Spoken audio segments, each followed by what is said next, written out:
Hey, Link family, I want to welcome you to Link Tour 2025, where we are committed to experiencing God together. And we have a great guest in with us today. We're going to have a great conversation. Just wanted to give a shout out to a few of the churches who are tuning in with us today. Resurrection Life Church in Granville is with us today. We've got Relevant in Grand Rapids, Michigan, Pioneer Church, and Pastor Tim and his group in Johannesburg Christian Church. We're excited to have everybody here, but there's so many more than that. There's 300 or 400 different church leaders on here today. And so as a Link community, we're looking forward to really hearing what our special guest has to say. Yeah. And I get the honor of introducing our guest, pastor, author, speaker, the dress to impress, Dan Seaborn, founder of Winning at Home Ministries. And just to get us kicked off, Dan, tell us a little bit about Winning at Home. A lot of people there, they know you, they've experienced your ministry, but for those who maybe you might be new to, tell us a little bit about what God's been doing at Winning at Home. Well, thank you so much for allowing me to be a part of this. You guys have a real impact, and I know a lot of you in the Link Network. Just was down with you, Jarod, and I've been with you, Ross, and I'm just so grateful for the way you guys are trying to pour into people's lives. And, you know, I joined today, Winning at Home is the ministry I lead, but my goal is just to give practical, biblical insight to help people grow in their walk with Christ. My teaching is very practical, and God has blessed us at Winning at Home to be able to come alongside lots of families, lots of pastors. That's a new focus for us, to really be an encouragement, because life is challenging. Things are challenging in our culture. We have some ups, we have some downs. But the bottom line is we believe that if we point people to Christ, give them good clinical help, like today I'll speak to that a little bit, but there's great wisdom that's had in talking to a clinician, but ultimately Jehovah Rapha is the healer. It's not man, it's God. And so for me to be able to partner alongside you guys and hopefully encourage someone today who might be tuning in and they're in a struggling spot in the ministry, aren't really talking about it. What I find is people who really struggle in this area kind of keep it really quiet. But I'm one of those people that believes if we can just have an open conversation about it, it makes it so much more normal, so much more healthy. I've been through a lot of my stuff. I'll share, probably end up sharing a little bit of that today. But I believe that at Winning at Home, what we try to do is balance that clinical part with the godly part. Put those two together. You can really bring some long-term healing to people's lives. The world says just get the clinical. The clinical can't heal. It can give you good advice, but it's God's word and ultimately a spiritual decision to really grow and to heal. So even today, as we talk about it, you got to recognize first that you're at a place where you need help. And at Winning at Home, one of the things we try to be is a place, an outlet where people can call and say, I'm not doing well. Can I come and talk to you? And it's safe. I mean, it's a safe place you can come. And so I hope to offer that here today, just a place that people could say, hey, I want to be able to reach out and help and find some encouragement for my life and my family. And family, that's what we're talking about today. We're talking about staying healthy in ministry. It's amazing how many people are unhealthy, maybe because of the pace of life that they're keeping, maybe because of the pressure that they feel that they're under, being not unqualified, maybe for certain areas of their ministry. And then there's just the pain of betrayal. There's the pain of, people leaving our churches. There's all kinds of things that we carry in ministry that probably the average person doesn't carry in the marketplace. And so we want to have today a real open, honest conversation about the fact that, if we're unhealthy, we need to admit that and we need to step into it and see what God would be able to do with us. But Jarod, you recently had Dan at your church, and as a senior pastor, why did you invite somebody like Dan to come in and share with your congregation? I'd like to hear this. Good question. Well, just a shameless plug, if I could brag on you just for a minute. If you're thinking about doing a marriage event, a marriage weekend, I'll say this, we just celebrated our 8th year. For the previous 7 years, we have put on quality marriage weekends, invited speakers in, and have had some great times.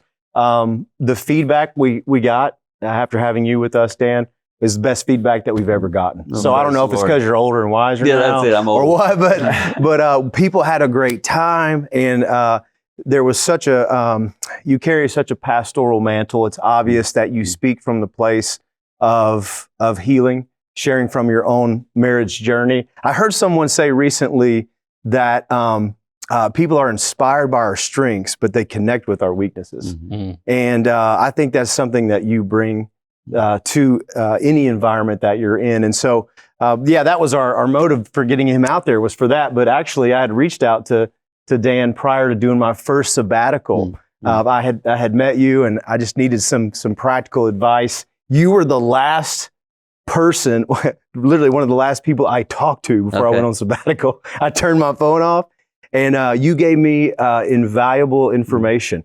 And you said, hey, there's going to be a time on your sabbatical where you're not thinking about the church. Don't feel guilty about it.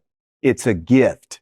That's what you said. And I'll never forget that. So I really would just speak on behalf of you, your ministry.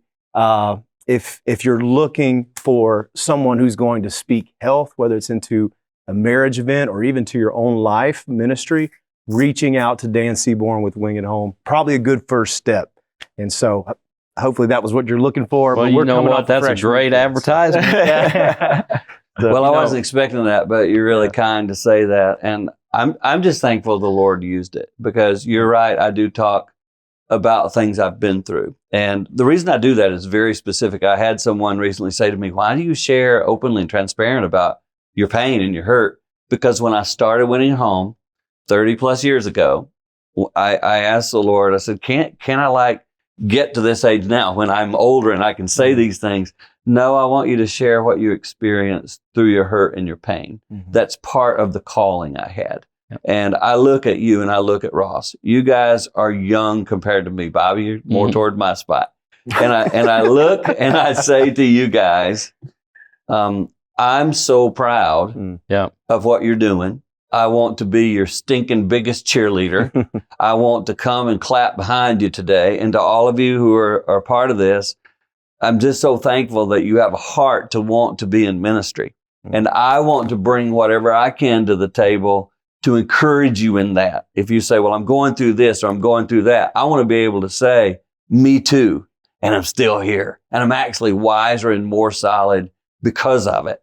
So that's where I come from. It's not a let's all get down and despondent. No, it's actually drawn me closer to the Lord, and I've understood new depths about him. Exactly. And I hope that's what the couples picked up on. And, as I shared with you, it's like, okay, he lives in an everyday world just like we do. Because the challenge is, as you said, Bobby, in this culture, it's unbelievable. I mean, our phone at Winning Home, it rings off the hook. I call them our first responders. I'll go into our ladies who answer the phones and I go, how y'all doing today? And they're like, it's ringing off the hook. Wow. Because culture's also telling everybody, you're anxious, you're depressed, you're this. And I love it, because no, you're not. You're not those things. You feel that. Yeah, right. You're not that. You're a child of God. That's good. You belong to Jesus. Yeah. And today, some pastor, some person in ministry watching, you're discouraged. No. You feel discouraged. Mm-hmm. You aren't discouraged. You are God's kid. That's good. And we have to switch that and go, okay, that's what I'm feeling today.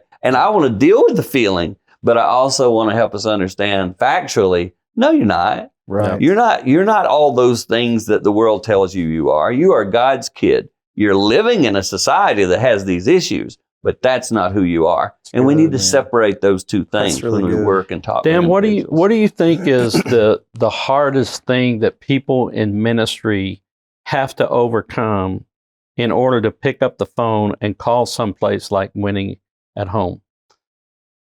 Fear. Right now, there would be no question. There's somebody watching who, if they knew just you three, because you guys are more connected than me, they'd love to talk to y'all about what they're dealing with. Yeah. But it's embarrassing. You feel like you're the only one struggling with it, which is another reason I share. Yeah. Because we all are in this. Yeah. And that lonely feeling will make you just go into more of isolation and more of a hole. And so the more we can have a conversation about it and help anyone today recognize that we don't need to sit here and talk about why you're not doing well. Are you doing well or are you not doing well? Mm-hmm. And if you aren't, call. ask somebody to help you. How ironic would it be if we call ourselves Link, but we're not really linked? Yeah. So you might be a part of the break in the chain if you don't get that rehooked, because we That's need good. to all work together. And just fear. Yeah. Well, I'm thankful that my path in ministry crossed with yours, like early in me being a lead pastor, because a lot of people don't know this, but part of the reason why I speak from that vulnerable, kind of transparent situation of my own life is because I saw you do it, and I loved the delivery and the way you connected with people so quickly. Not to like toot your horn, but I don't want you to. Yeah, it opened up the realization for me that I could be that way too. But sometimes when I tell people, hey, be transparent, be vulnerable, they go, well, you can't dump your garbage on everybody. I was like, no, that's not. It's exactly what you're saying. It's okay to say I'm doing okay, I'm not doing okay. But you don't need to unload all your stuff. But I mean, I think what you just said, all three of us would take a call from any one of you if you needed to reach out and talk about some things you're going through. And you need to know that there's people who are willing to be real with you as well. And you did that. You helped open that door for me early on. Well, that's really awesome that I didn't know that, Ross. And so I didn't know it. I didn't know your personality. I didn't know how you would receive that, because there are some who... Well, I'm not as wild as you. No. I'm there. But I'm glad that you have that personality that says, I want you, because, you're younger, and there's got to be some people who really look up to you. They look up to you guys, and to know that they'd be able to call you, and you're not going to turn them in, you're not going to cut them off, etc. There's just peace in knowing that, because there's so much fear in it. Yeah. And I remember the first time I shared that kind of stuff, like when I first spoke and was pretty vulnerable, I remember thinking, well, this is either going to get, a blessing or never return here again. It's a big risk. You just kind of throw it out there. But what Ross has said there is so wise too. So some pastor listening going, oh, I'm going to get up Sunday morning and be really vulnerable. No, that's not what we're saying to you. Be vulnerable in house with someone who you can work with and talk to, and then have wisdom with how you share that. I try to be very wise, because you also have relationships, and you have a family, and you want to care for that family, because you put too much out there, people in this social media world will absolutely crucify you. Yeah. So be wise in what you say. But I love that. Jarod and Ross, both of you guys have freedom ministries in your church where you're inviting congregants to come in and to, really unpack life. That's really what we're talking about today is coming to a place where we either have a safe place, or we have a system or a place that we can go where we can unpack, because life happens. Life happens to all of us. I know 2024 for Rose and I was probably the most difficult year of our life. Both of our moms passed. Our dads had passed previously. And so just all the minutia of traveling and taking care of estates and, doing funerals and things of that nature. I mean, all that comes, and it's hurtful. It's life, but life happens. And so you guys have both, facilitated what we call, quote, freedom ministries, because you're wanting your people to come in and find that freedom. But what I find difficult in a lot of settings, and you'll probably attest to this, Dan, is that on the ministry side, there's this persona or this perception that we can't go and be vulnerable. We can't go and make our situation known, because we're supposed to be the ministry. We're supposed to be the minister. We're supposed to be the person that's got it all together, when a lot of times in our lives, things are just unraveling. Yeah. So talk to us a little bit about, in your setting, how you kind of make that available. Yep. Well, I think for everyone watching, there's different. Everyone's serving in a different assignment, but you're part of a church, and we're all part of a church. So for Jennifer and I personally, we try to model this, and I teach this from the front. There are things meant to be shared across from someone. There are things meant to be shared around a table with others, and then there are things meant to be shared before everyone.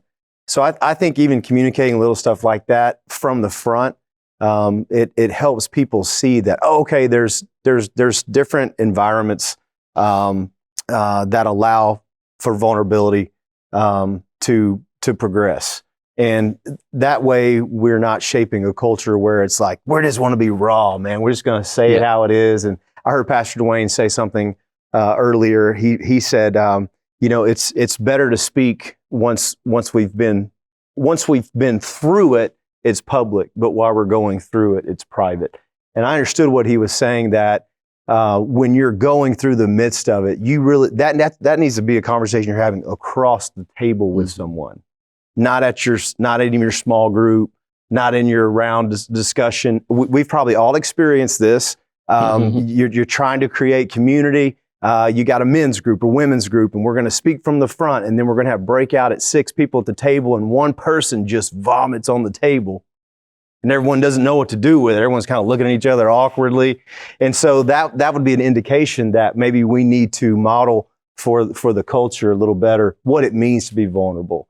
And so without rattling on and on, we have tried to model, there are different, there's one path to freedom, but as you get on that path to freedom, there are different off-roads, and you have to figure out where that is. And if you set that precedent up front, people know where to go with their junk. Yeah.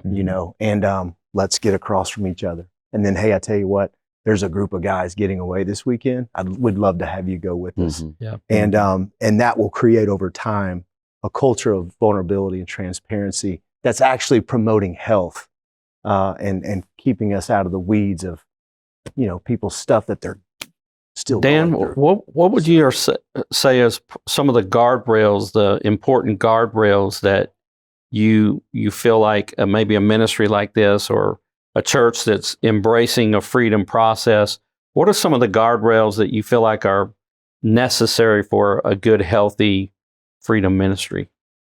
Well, first of all, I'd say, I think in most settings, there almost needs to be, first, before anything, a mindset shift. So I'm going to just speak for myself. The things that I've gone through in life are actually the greatest gifts I've ever personally experienced for myself. The depth I have today came from the painful places that I went through in ministry, with my family, with ministry itself, with accusations. All those things made me the man I am today. Sitting here today, and I think I shared this at the marriage conference. If I could do my life all over again, I would plead with the Lord to allow me to go through those experiences. And that sounds crazy, but those moments have made me so deep and so trusting in the Lord and understanding my identity. Early in ministry, as many of you would be today, I found so much of my identity in what my congregation thought of me, or what they felt about me, or the last letter I got, or the last email I opened. Yeah. And these things that I've experienced shifted me away from needing or seeing my value in that and going, wow, I guess with everything I've been through in my family, some of the stuff they wrote must have been true, because I've botched a lot of these things. And in the middle of that, the Lord goes, and look how much I love you. Yeah. Look how much I want to use you. Yeah. Broken, hurting, don't have it all figured out. You've actually learned to fully depend on me. Yeah. And as long as I had my tentacles in being able to handle it and massage it and fix it and have another board meeting, and I got it all. As long as my hands were doing that, it was when I went, I got a mess over here, Lord. And he's like, now I want to really fully use you. And to me, seeing some of these things that people are going through in your freedom ministry, seeing it as a freedom ministry might be one of the greatest ministries we have at our church. Yeah. Because it's actually helping you see how valuable the Lord wants to use these things to grow you in your life. So in the past, I feel like we've almost seen it. Ooh, I'm in such bad shape. I need to go to the freedom ministry. It might be I'm so thankful that I get to be in this ministry called freedom ministry. And the guardrails around it are, it's a safe place where you can be broken, but you're going to find your true identity in the Lord. But I think what you said earlier, Jarod, was just wisdom beyond your years of that whole idea of knowing when to put it all out on the table. And I think that's almost an individual by individual basis. And I think having a good, wise steward of that ministry, probably the ones listening today aren't the ones that are going to be the overseer of that ministry, but having a wise person in that position is going to be critical, because otherwise it turns into a prayer request center, where what comes out of it, they call them prayer requests, but it's nothing more than a rumor mill. Yeah. And so just having a lot of wisdom of the people who are working and seeing it. But I think us championing, being the champions of this freedom ministry and what it's done for me. Yeah. I went through a freedom ministry for myself, because all the things I went through, man, I dealt with so many. Maybe I'm not good enough to be a pastor anymore. Yeah. Man, what if people knew that? And what if, I up front I look pretty good, but back here with my family right now, we're in shambles over here. Yeah. And that's a big disconnect. You feel almost like I got this fake thing going on. And then when the Lord kind of laid on my heart, you aren't being fake. You're honoring me in the middle of your great trial. Yeah. Dan, good job. Wow, that put a whole new belief in what the Lord, I'm broken over here, and yet I'm communicating a God-given message. What a gift. And then I go, oh, that was most of my Bible heroes too. Yeah. And so we gotta make it more like, oh, this isn't weird, and what you're experiencing isn't odd. You just need to be able to share it in a better atmosphere. I think that shifting of, you need freedom ministry, to, yes, freedom ministry, in large part comes from what you just said. You went through freedom ministry. Like for me, like I would never ask somebody at my church to go through something I'm not willing to go through. Right. And so, hey, I went through this, and I'm telling you, I'm not saying I went there because I had a problem. I went there because I wanted more of the Lord.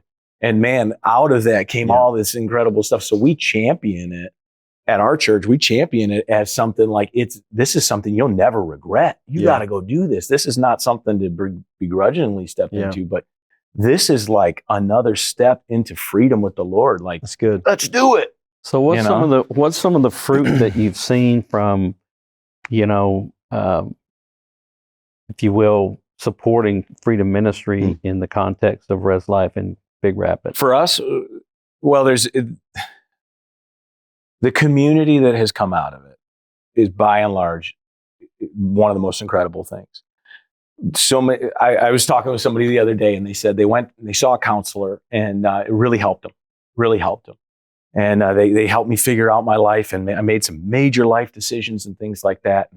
And it really helped me. But now I really feel alone. I walked away from some relationships that I had that I knew I identified as bad. And I left a romantic relationship that I knew wasn't good. Now I'm just alone.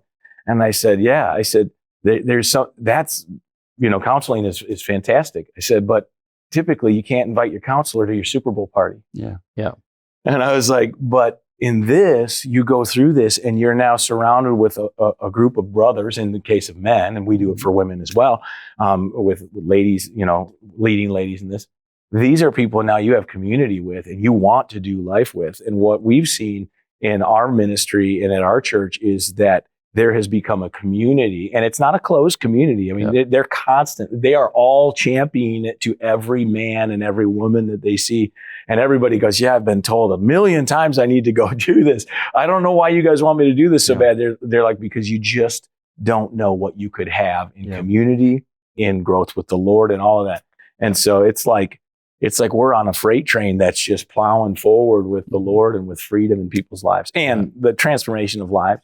That's good.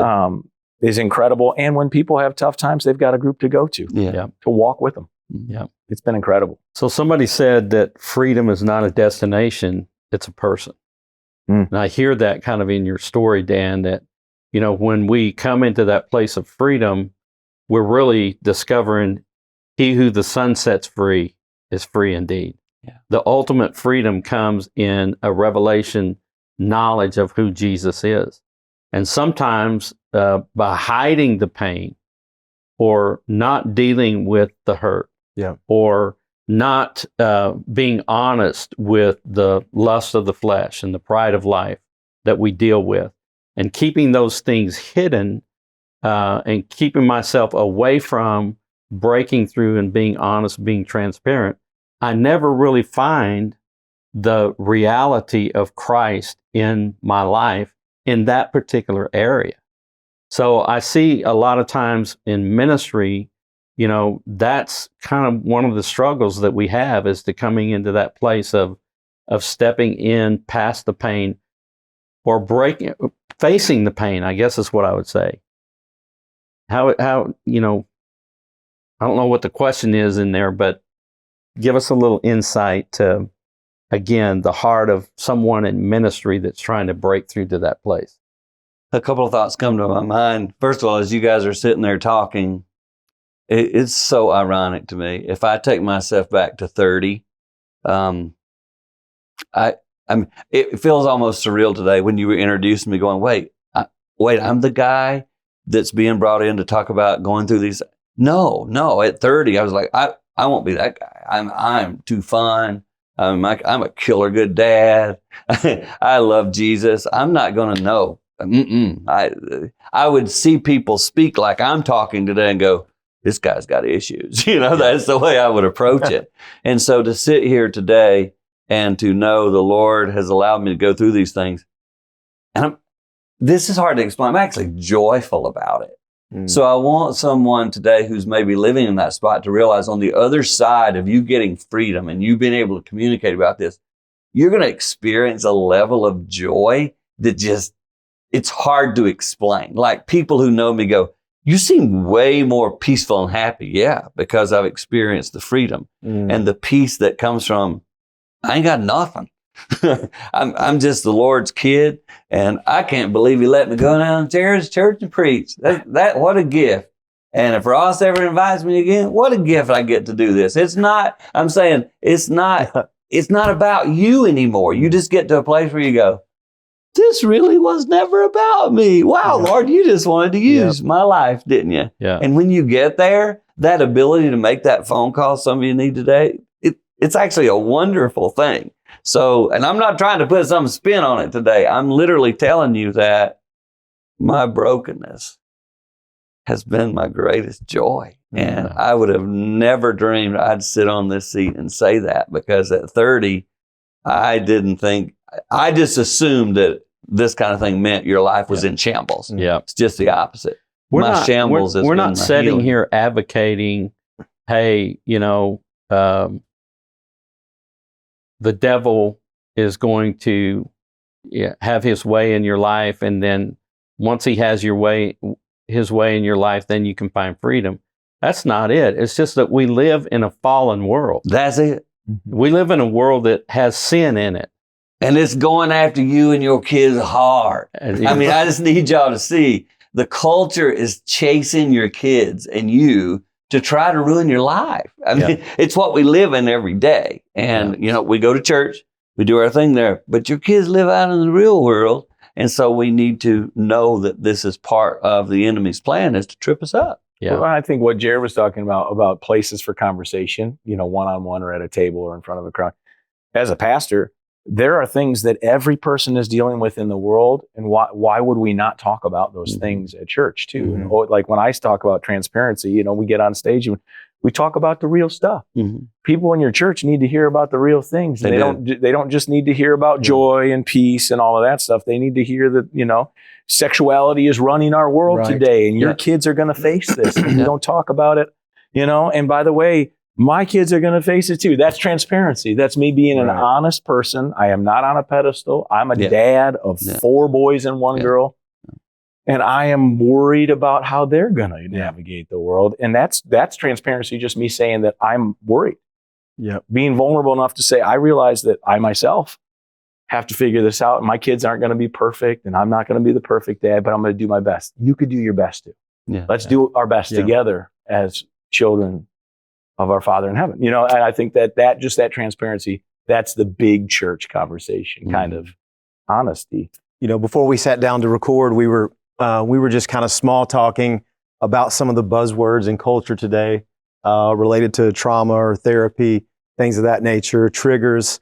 And I actually feel like it's rather than react to that as a community of believers, we need to go back to the essence of who Jesus is.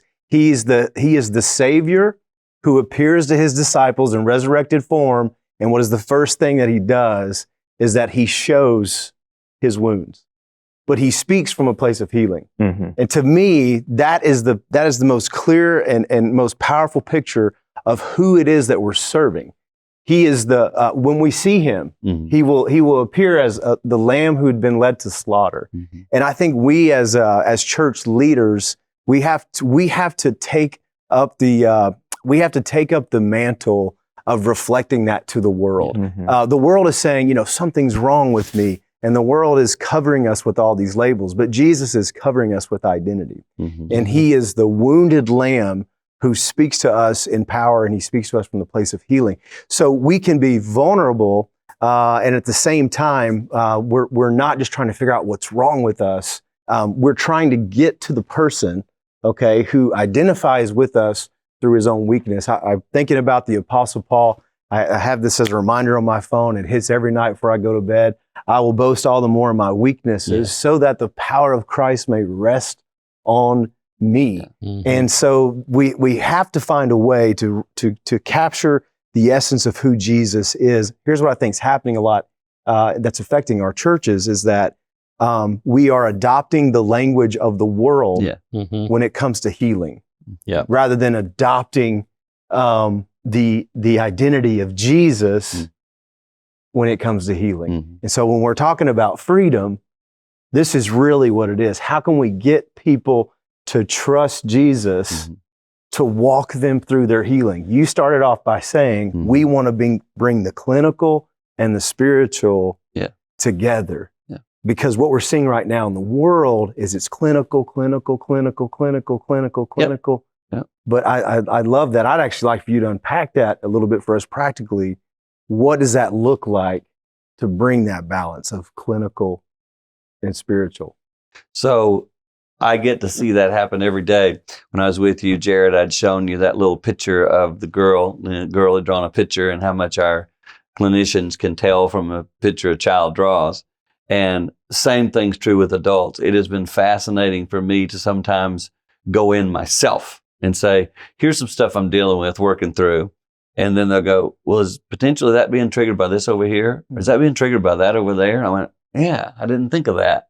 And putting that together and then saying, Jesus, now that I see this, I lay this at your feet. I don't want these things that are a part of my life to trigger me to a place that takes me negative. Would you help me? And it just exposes the two thoughts. And, scripture in Isaiah says, we will be in perfect peace whose mind is stayed on him, not who stayed on some clinical thought, not who stayed on what the world says is when I'm really struggling, the more I hang out with Jesus, the more peaceful I get. And that's where I think we take a person's mind, just like today, Jarod, if you hurt your hand, you go to the doctor and get help for your hand. The doctor would say, hey, we need to put a brace on it, wrap on it, etc. The mind has injuries, and a clinician will help you spot where some of those are. That's not going to heal it. It's just going to give you the ability to go, okay, here's your injuries. There it is. Now, Jesus, will you take and help me overcome these injuries? Will you bring ultimately healing to it? Because it's ultimately, the doctor can do all this stuff, but the way God made the body with the creation and from creation to heal itself, that's what actually heals it. That's good. The doctor fixes things, but that's what heals us, is Jesus' creation in us. And the same thing's true with our mind. We can learn and know more about what causes us, what triggers us. But once we become exposed to that truth, then we can pray specifically, Lord, help me overcome that. I lay it at your feet, etc. So it's a good way. And then our counselors in particular will give you some new habits you can form to break some of those unhealthy patterns. Because many people have just learned to live dysfunctional. Right. They grew up in a dysfunctional family, and dysfunction's their function. And so you've got to set a new pattern that helps break some of that. It's good. That's good. It's kind of like renewing the mind, huh? Yes, totally what it is. The scripture talks about renewing the mind. Everything goes right back to what Scripture teaches. What God's Word says rings true in every session. Yeah. I'm sitting here listening to our conversation. I'm thinking about the dynamic tension between who we are in ministry. Because I'm in ministry, I'm called to ministry because God's called me to help people. I want to help people find their purpose. I want to help people find Christ. I want to help people find the kingdom. I want to help people find freedom and health. But until I walk through the pain of my own dilemma, I'll never really reach the place where I can help them effectively. Because on the other side of my freedom, there's someone that's waiting for my story, my journey. Does that make sense? Yeah.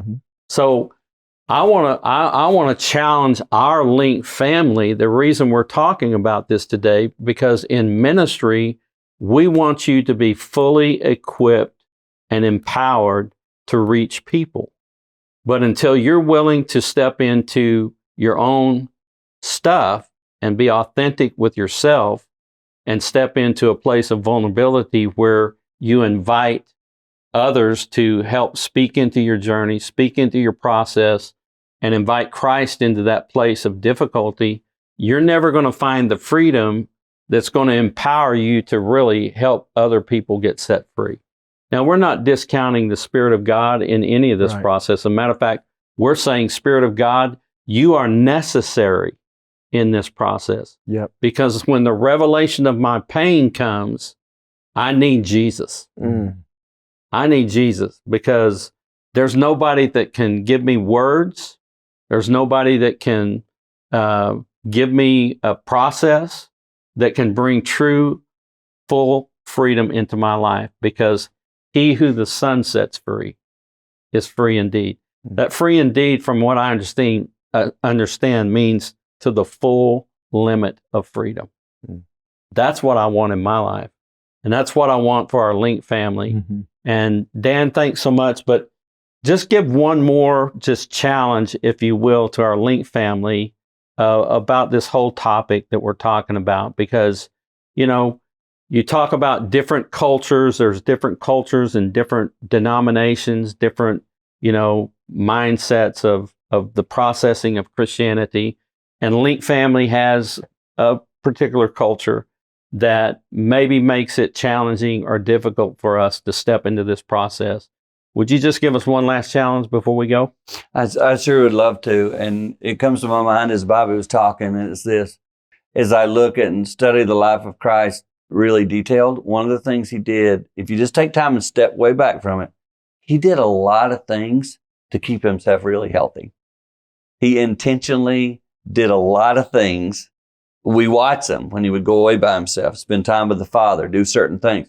He did that because he was the perfect Son of God. He didn't need to do anything, but he modeled, even for us today, a way to do that. And so I want to say to you, find something that is really healthy for you to do. It may seem silly. I think Jarod may have mentioned it, but when I was down at his church, I talked to him about, I collect Michael Jordan cards. I know it sounds funny or silly, but it's an outlet for me to go do something I really enjoy. During my really challenging times I was going through in life, one of the things the counselor gave me, Dr. Peter, said to me was, what's something you really enjoy doing? I was like, I don't feel like doing anything. I didn't ask you that. What's something you really enjoy? And he said, go do that a little bit every day. And it really gave me some inner joy. And of course, you read the word Bible, got it. But this was something I could physically go and do that I enjoyed. And so many times in ministry, and Jarod, I look right at you. I said to you, when you take that sabbatical, go do something that you love doing, guilt-free. Yeah. Not wrong, it's not sinful, but we go, but I need to be over here doing the work of ministry. Well, Jesus, who was perfect, sometimes said, I'm going over here by myself for a little while. Well, you could have been over here helping a lot more people because you're Jesus. Like, I need to do this first. And I think sometimes we beat ourselves up and think we can't do something that's healthy, beneficial for us to do. Find that thing. Find that thing that honors the Lord, honors your family, honors your time, but do it. It's healthy, and do it to build your own value, etc. It's just good to have that hobby, that thing. I know many people run, ride bikes. You pick it, but do something that you enjoy doing. Spend time with the Father when you're doing that. Great. But just make sure you have that healthy place that you go. And that'll be a good check in your own life. Do you have one? I mean, right now, are you close to burnout? Because frankly, all you do is ministry, ministry will burn you out. And you need to make sure you stay healthy for yourself. Get that sabbatical like Jarod had, or find that thing that you do that can be beneficial to your life, because I want you to be in ministry long term. I want you, those of you who are young watching me right now, man, I can't cheer for you enough. I'm so thankful you're there, because my days are numbered in ministry. Yours, you have many more years ahead, and you're going to get to influence so many people for the cause of Christ. And listen, the healthier you are, the better you do your ministry. When you're healthy, the people will sense it. They'll see it. Your preaching will be better. Your teaching will be better. You will just operate and function better because you're healthy. And some of you know exactly what I'm talking about. So we hope you step into that. You know, we hear that motto, free people, free people. And so we want to thank you today for being with us and experiencing God together with us. And we want to challenge you, step into the freedom that Christ has for you.